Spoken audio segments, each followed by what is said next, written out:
मसीह संदेश सुनने वाले सभी मसीहों को यीशु नमस्कार। जब हम कोई गलती या गुनाह करते हैं तो वह गलती और गुनाह हमारे जीवन में दाग के समान लग जाती है, जो जीवन भर हमारा पीछा करती है। हम उन गलतियों को स्मरण ना भी करना चाहे, परंतु समाज संसार हमें उसे भूलने नहीं देता और सारा जीवन हम उन गलतियों के कारण घुट घुट कर जीते हैं। लोग हमें उसी नजर से देखते हैं। लोग हमारे एक गलती से हमको जज करते हैं। जैसे अगर कोई व्यक्ति एक बार चोरी करता है तो वह हमेशा चोर कहलाता है। यदि हम पाप करते हैं तो लोग कहते हैं कि यह एक पापी इंसान है। पर मेरे प्रियो, हमारा प्रभु परमेश्वर ऐसा नहीं कि हमारे पापों के कारण वह हमसे घृणा करे। वह हमारे पापों के बदले हमसे वैसा व्यवहार नहीं करता जैसे संसारिक मनुष्य करता है। वह हमारे पापों के कारण हमें छोड़ नहीं देता। बाइबल में यूहन्ना रचित सुसमाचार उसका 20 अध्याय 24 से 27 पद में वचन बताती है कि थोमा, जो यीशु का चेला था, ने एक बार यीशु के सचमुच जी उठने पर सवाल किया था। थोमा के मन में शक था, डाउट था कि क्या यीशु सचमुच जी उठा है, और जिसके कारण उसका नाम हमेशा शक करने वाला थोमा पड़ गया।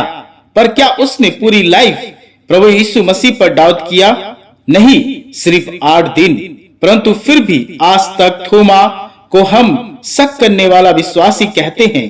परंतु उसके उलट परमेश्वर ने उसकी इस गलती के लिए जज नहीं किया और ना ही यीशु ने उसके लिए उससे दुर्व्यवहार किया। और एक समय ऐसा आया कि वह अभिषिक्त दास बना, वह एक मजबूत विश्वासी चेला बना। हम उसे एक ग्रेट मिशनरी के रूप में भी जानते हैं। थोमा ही वह चेला था जिसने भारत देश में मसीह का सुसमाचार पहुंचाया। थोमा ही वो चेला था जिसने हिंदुस्तान में मसीहत को लेकर आया। मेरे प्रियो, थोमा की तरह मूसा भी एक हत्यारा था जिसने एक मिस्री को मारकर बालू में छिपा दिया था। बाद में मूसा को पूरे संसार का सबसे नम्र व्यक्ति कहा गया। एक हत्यारा नम्र कैसे बना?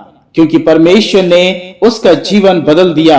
उसी प्रकार पतरस 3 बार यीशु को पहचानने से इनकार किया, परंतु यीशु ने उसे अपनाया, उसे त्यागा नहीं और उसी पर अपनी कलीसिया भी खड़ा किया। और यही पतरस 3000 लोगों को पहला सुसमाचार सुनाया। पतरस ही की तरह क्रूस पर लटका अपराधी, जो हत्यारा, चोर और ना जाने कितने पापों का भागी था, पर यीशु ने उस पश्चातापी हृदय को ग्रहण किया। मेरे प्रियो, बाइबल में और कई उदाहरण हैं कि प्रभु पाप से नहीं पापियों से प्रेम किया, उन्हें ग्रहण किया। मेरे प्रियो, हमने भी अगर गलती की है, पाप करके हमने भी अगर परमेश्वर को, अपनों को, दोस्तों को, घर वालों को धोखा दिया है, हमने अगर हजारों गलतियां भी की हो, प्रभु आपको अपनाएगा, वह आपकी गलतियों को सुधारेगा। बस उस प्रभु के पास पश्चाताप के साथ लौट आइए। यीशु आपकी बुराइयों, पापों और गलतियों के अनुसार व्यवहार नहीं करता। वह चाहता है कि हम पापों से फिरकर उसके पास आए। आज भी वह अपने बिगड़े, बिछड़े, भटके हुए बेटे बेटियों को पाना चाहता है। आइए उस खुदा के पास आए जो प्रेम करता है, घृणा नहीं। प्रभु आपको इस वचन से बहुतायत की आशीष दे। आमीन।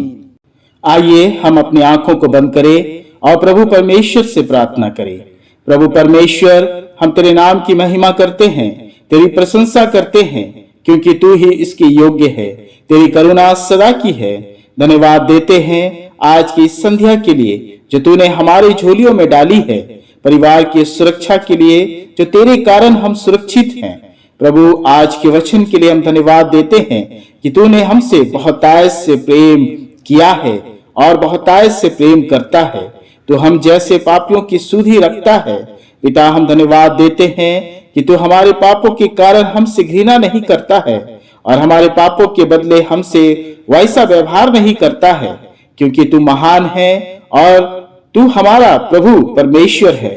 इस घड़ी हम प्रार्थना करते हैं कि तू हमारे पापों को क्षमा कर। इस समय हम सब जब प्रार्थना कर रहे हैं, हमारे पापों और गलतियों का तू प्रायश्चित बन जा। जो अपने गलतियों और पापों से गिल्टी है पिता, अपराधी महसूस करते हैं पिता, उनके पापों को अब स्मरण मत कर।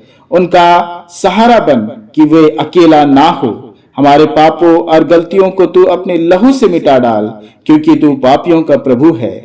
पिता परमेश्वर, हमारे घरों, परिवारों, बच्चों, बड़ों के पापों को मिटा डाल। हे पिता, इस रात्रि हम अपने गुनाहों के बोझ को हल्का करना चाहते हैं। हे पिता, हमारी मदद कर, क्योंकि तू इस संसार में इसलिए आया कि हम बचाए जाए। संसार के द्वारा, मनुष्यों के द्वारा त्यागे और भटके हम मुसाफिरों का तू मार्ग बन, ताकि पाप के मार्ग से फिरकर आनंद का मार्ग में हम चल पाए।